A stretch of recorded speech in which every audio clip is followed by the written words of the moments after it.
बागी स्वाति मालीवाल पर आम आदमी का अटैक, बीजेपी की भाषा बोल रही है मालीवाल, लिहाज हो तो इस्तीफा दें फिर भाजपा से टिकट लड़ें। देखिए जगदीश जी, इन बातों में कोई तथ्य नहीं है। स्वाति मालीवाल को जो यह लोग बोल रहे हैं, क्यों ऐसा बोल रहे हैं? स्वाति मालीवाल ने ऐसा क्या किया कि वह भारतीय जनता पार्टी की बी टीम है? कोई ऐसा काम नहीं किया।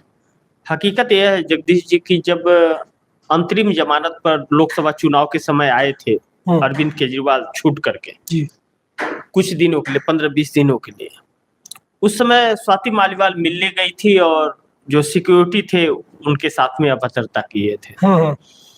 देखिए, आप किसी को अगर गलत तरीके से आप उससे बात करेंगे तो कोई भी गुस्सा होगा, और फिर वह तो एक नेता है। ठीक है, अरविंद केजरीवाल सीएम है, लेकिन अरविंद केजरीवाल ने ही स्वाति मलिक को प्रोड्यूस किया था ना सबके सामने। जी जी। और उन्होंने ही जो भी पद दिया उन्होंने ही दिया उनको, और राज्यसभा सांसद बना करके यह आम आदमी पार्टी का फैसला था। स्वाति मालीवाल ने थोड़ी नहीं कहा था कि हमको अब बना करके भेजिए, लेकिन भेजा था इन लोगों ने। उनके साथ में अभद्रता हुई, मारपीट सिक्योरिटी द्वारा हुई, और उस पर वह थोड़ी सी सख्त हुई और उसको एफआईआर तक लेकर के चली गई। ये गलती उनका यही है। तो कोई भी यह करेगा, अगर आपके साथ में हमेशा है कोई, आप उसके साथ अभद्रता करेंगे तो वह अपना बचाव तो करेगा। बिल्कुल। इसमें अगर कहे कि भारतीय जनता पार्टी के कहने पर चल रही है तो यह ठीक नहीं है। वैसे अगर होंगी वो तो नहीं कुछ कहा जा सकता, लेकिन ऐसा कोई तथ्य अभी तक तो नहीं आया है जो भारतीय जनता पार्टी का ट्रैक और उनका ट्रैक मिलता हुआ हो। लेकिन हाँ, अरविंद केजरीवाल का ट्रैक और नरेंद्र मोदी का ट्रैक मिल रहा है। दोनों के कनेक्शन लग रहे हैं, जमानत के समय भी लग रहे हैं, चुनाव के समय भी लग रहे हैं। अरविंद केजरीवाल जानते हैं कि हरियाणा में उनका जनाधार नोटा से भी कम है, तभी भी 90 सीट पे चुनाव लड़ रहे हैं जी। तो यह तो दिख रहा है कि वह वोट काटने के लिए, कांग्रेस को कमजोर करने के लिए खड़े हो रहे हैं। भारतीय जनता पार्टी बुरी हालत में है, भारतीय जनता पार्टी को कैसे फायदा हो इसके लिए जैसे गुजरात में उन्होंने किया था उसी तरह कर रहे हैं, तो इसमें कोई शक नहीं है।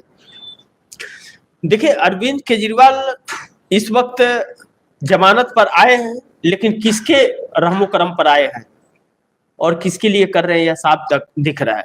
लेकिन एक चीज मैं यह कहूंगा कि स्वाति मालीवाल जो राज्यसभा सांसद बनकर गई है और अरविंद केजरीवाल ने जो इस्तीफा देकर के आतिशी को बनाया है, सीएम बनाया है, अरविंद केजरीवाल के ऊपर 100 करोड़ घोटाले का शराबकारी मामले में आरोप लगा हुआ है। वह आरोपी है, मैं यह बात नहीं कह रहा हूं, बिल्कुल नहीं कह रहा हूं कि वह आरोपी है, लेकिन आरोप लगा है उन पर। और उस आरोप के तहत डिप्टी सीएम, सीएम और राज्यसभा सांसद यह जेल गए और सब के सब जमानत पर हैं जी। तकरीबन 2 साल जेल में रह करके डिप्टी सीएम मनीष सिसोदिया आए, तो इस चीज से इंकार नहीं किया जा सकता। और शराब घोटाला तो हुआ है, यह तो सच है, इससे इंकार नहीं किया जा सकता, क्योंकि पूरी दिल्ली ने देखा और देश ने देखा है कि एक बोतल पर एक बोतल फ्री था। जैसे यह क्या नाम है कि बिग बाजार का ऑफर निकला था, तो उस तरह किया गया है, या किसी एक शख्स को खास फायदा उठाने के लिए। अच्छा, अगर आपने किसी को फायदा के लिए नहीं किया था तो फिर बंद क्यों कर दिया? करने के बाद बंद क्यों किया फिर इसे? दोनों तथ्य है कि अगर आपने सही किया था तो बंद क्यों कर दिया? आपको हर चीज के लिए तो आप कोर्ट में चले जाते हो, दिल्ली गवर्नमेंट के खिलाफ भी कोर्ट में चले। देखिए, नरेंद्र मोदी से हम लोग कोई दुश्मनी नहीं, उनकी नीतियों से हम लोगों को दिक्कतें हैं। तो अरविंद केजरीवाल क्यों हर चीज के मामले में तो कोर्ट चले जाते हैं, इसमें वह क्यों रिटर्न हुए और क्यों नहीं कोर्ट में गए? अगर वह सही थे तो उनके ऊपर धरना प्रदर्शन पर भी बैठ जाते हैं। हाँ, धरना प्रदर्शन पे एक सरकार का काम यह नहीं है कि वह धरना प्रदर्शन पे बैठ जाए, वह पब्लिक का काम है। सरकार को अपना काम करना होगा, तो आपने अगर सही थे तो आप क्या नाम है कि सभा करके जनता को बोलना चाहिए था। आपको जो आरोप लगा रहा था उसके आप सामने अपनी सत्यता प्रूफ करनी चाहिए थी, तो आपने वापस क्यों लिया? वापस लेना ही इस चीज को साबित करता है जगदीश जी की हाँ कुछ तो गड़बड़ है।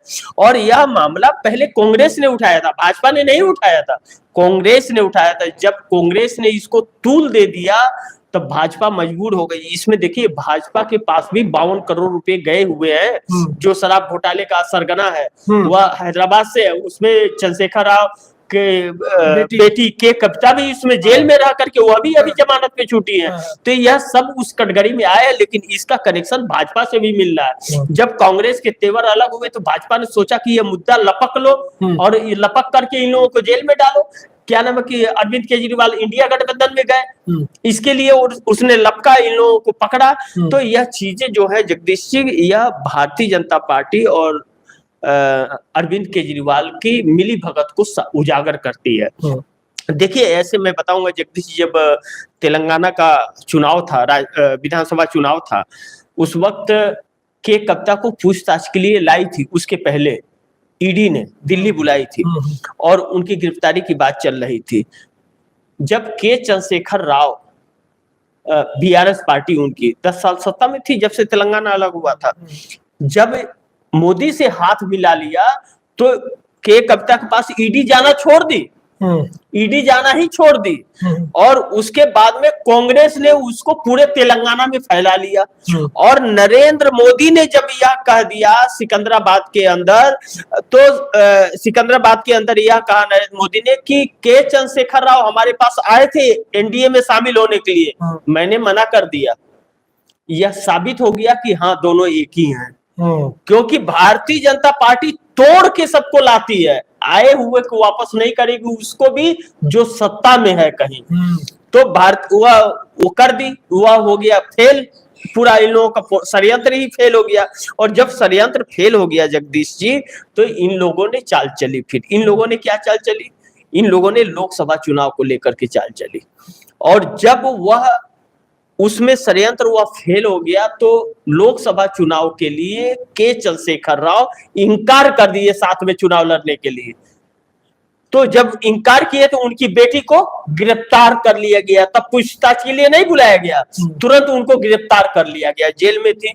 अब जब वह 24 लोकसभा चुनाव में वोट ट्रांसफर कराए हैं, उसके बाद ही उनके के कविता का जमानत हुआ है, जमानत पे गई है। उसके पहले जमानत पे नहीं छूटी।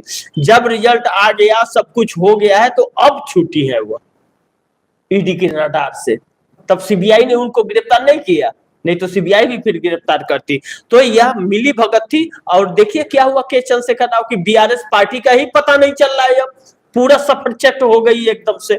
तो यह चीजें अरविंद केजरीवाल या आम आदमी पार्टी स्वाति मालीवाल को लेकर करती, तो मुझे तो भरोसा नहीं होता। लेकिन यह बीजेपी की एक चाल हो सकती है। एक और बयान आया था सर स्वाति मालीवाल का कि आतिशी के जो माता पिता थे वो अफजल गुरु की लड़ाई लड़ी थी उन्होंने।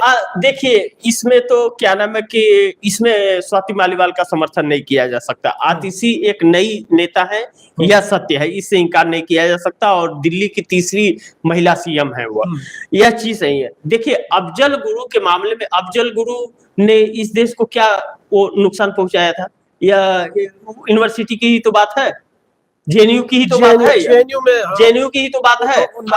कन्हैया कुमार के ऊपर भी देशद्रोह का मुकदमा इन लोगों ने लगाया था। तो उसको लेकर के तो इन लोगों ने कुछ कहा नहीं था। तो लेकिन देखिए यह भारतीय जनता पार्टी असल में क्या है ना जगदीश जी, हिंदू मुस्लिम में बांट करके ही अपनी राजनीति करती है। जिस दिन हिंदू मुस्लिम होना बंद हो जाएगा उस दिन इसकी राजनीति समाप्त हो जाएगी। देखिए मुख्य इसमें क्या है कि इस वक्त भारतीय जनता पार्टी बैकफुट, नरेंद्र मोदी की हर चाल खत्म हो चुकी है, टूट चुकी है, उनको कोई उनकी चाल में फंस नहीं रहा है और यह लोग बैकफुट पे आ गए। अब इन लोगों के अंतिम दौर है। जब अंतिम दौर में, वो कहता हूं ना, मैं अपने हर प्रोग्राम में कहता हूं कि दिए की बत्ती तेल समाप्त हो गया है, अब वो फड़फड़ा रही है। बत्ती सूख गया है, तेल उसका फड़फड़ा रही है, कभी जल रही है कभी धीमी हो रही है, वह अब समाप्त होने वाली है। तो वह हाल है। तो इन लोगों की बातों पर जो देखिए, जिस सरकार की कार्यकाल में लीडर ऑफ अपोजिशन को यह कहा जा रहा हो कि उसको मार के आओ, 11 लाख रुपया इनाम ले जाओ, और सरकार उसका जवाब न देती हो, सरकार ही उस चीज को सह दे रही है, सरकार ही करवा रही है। तो ये देखिए जेपी नड्डा के खत से यह साबित हो गया कि यह सरकार का कर रही है और सरकार ही ऐसा करेगी। आप अपनी सुरक्षा देखिए, बसों में जैसे लिखा रहता है आप अपनी सामान की सुरक्षा स्वयं करें, उसका जिम्मेदार कोई नहीं। तो यह सरकार यह कार्य कर रही है कि इस सरकार को किसी से लेना देना नहीं है, कुर्सी से। न देश इसके लिए महत्व रखता है, न देश के लोग इसके लिए महत्व रखते हैं।